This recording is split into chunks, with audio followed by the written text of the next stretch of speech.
I am here with the senior pastor of the Potter's House, Bishop T.D. Jakes, the host of the Pastors and Leadership Conference here in Florida, Mr. Womanhour Lewis, Mr. Manpower. He's just America's top preacher. It's wonderful to be here, Kenneth. I'm really excited about this conference and the excitement. You can feel it in the atmosphere. I think this conference has the most vital tool to make it successful. That's supply and demand. There is a demand. There's hungry people who are here who are anxious to learn and experience the fullness of God and carry back tools that they could use. And there are qualified people here to share with them. And so whenever supply and demand get together, it creates a cataclysmic atmosphere. Absolutely. Tell us, sir, why you wanted to found this conference. It's been going on for years and years. What was the original motivation? Well, we feeders have no place to be fed. Teachers have no place to be taught. And those of us who are involved in ministry on all levels welcome an opportunity whereby we can really get the best of the best. The Bible said iron sharpeneth iron.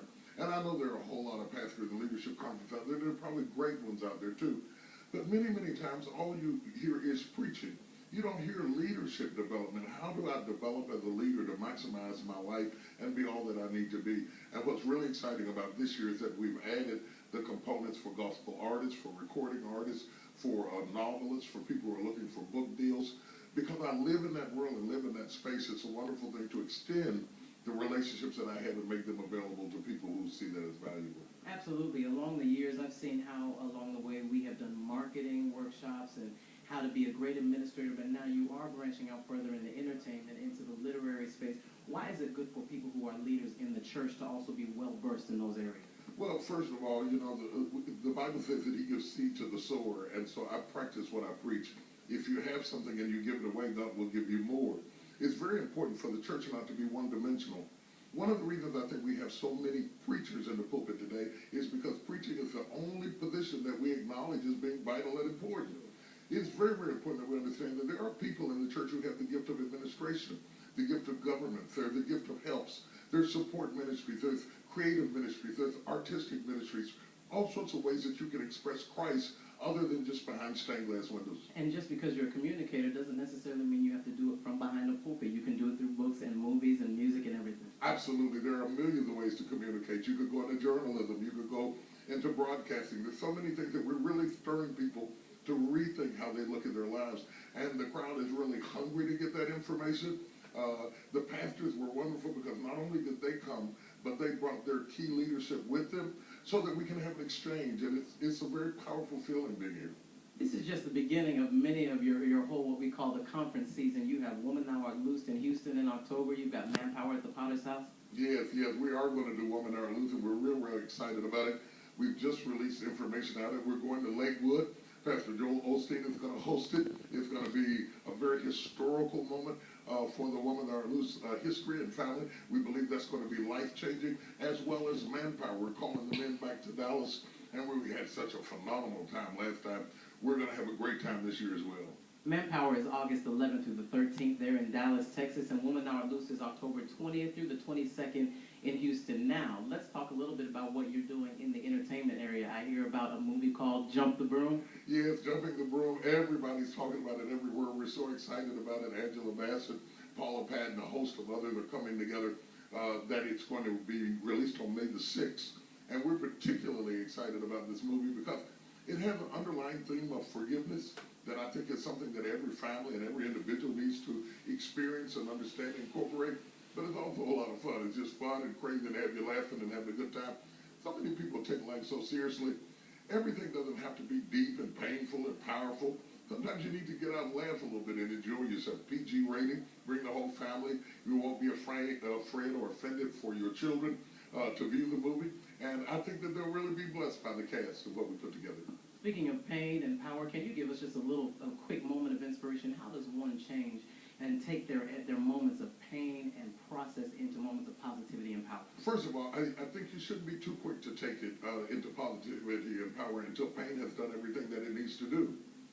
It needs to clean out your system, your heart, your mind, and then to think through what was that all about. Sometimes we try to turn pain into ministry too quickly, and we haven't finished processing it. And then what happens, you have a limping minister who starts bleeding again on other people.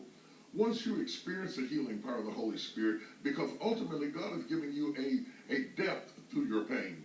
a power and intensity through your pain that gives you character and definition. It stops you from being superficial. So it's a good thing.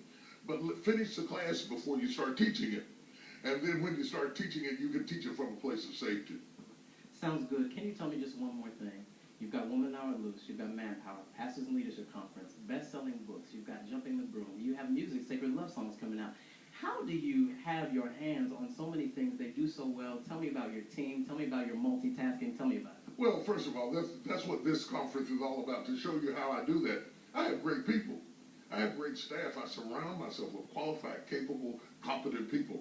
You are no better than the people you put around you. The president can't run the country by himself. A general can't fight a battle by himself. And a preacher can't pastor a church by himself. You have to put around you strong, competent. I'm not talking about yes men.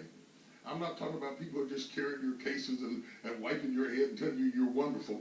That won't get the job done. You need people who are just as good at what they do as you are at what you do, and then put together what I call an A-team. Sometimes I call them my superheroes. And if you have them, you will follow the model of Jesus. Jesus spent most of his time pouring into 12, not 5,000.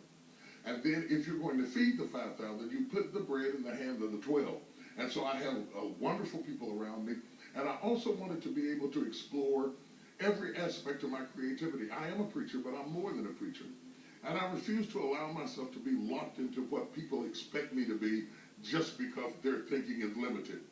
You ought to be as broad as your thinking is and not as narrow as a community in which you surround yourself. So what you're talking about from Jesus giving to the 12 and the 70 is the chief model of delegation. Delegation is critical. And I think it's also important that you don't just do things because you see other people do them. So you say, well, he's got a movie, I'm going to do a movie. If you don't have a movie on the inside, don't put a movie on the outside. If you don't have a book and you don't sit down and write a book because other people are doing it, maybe you should open up a restaurant. I've never done that. But that may be where your passion is. As unique as your fingerprint, that's what your life should be. So kind of like how Dr. Hagee was saying earlier, find out who you are, what your message is, and move forward. You know something, first of all, I got to go back to that. Dr. Hagee was in rare form. He was so incredible. I just had lunch with him. I told him, I was so proud of you. He was absolutely excellent. And he didn't even drill down into everything that he had to say, but it was just so powerful to be there with him. And then Dr. Cynthia James, I'm telling you, oh, she's so brilliant. It's amazing. And the only thing I regret is that we asked her to focus on women in ministry because I had a passion to really help our sisters really reach the level and the hope of their calling. But the things she was saying, guys, I was in the back of the room.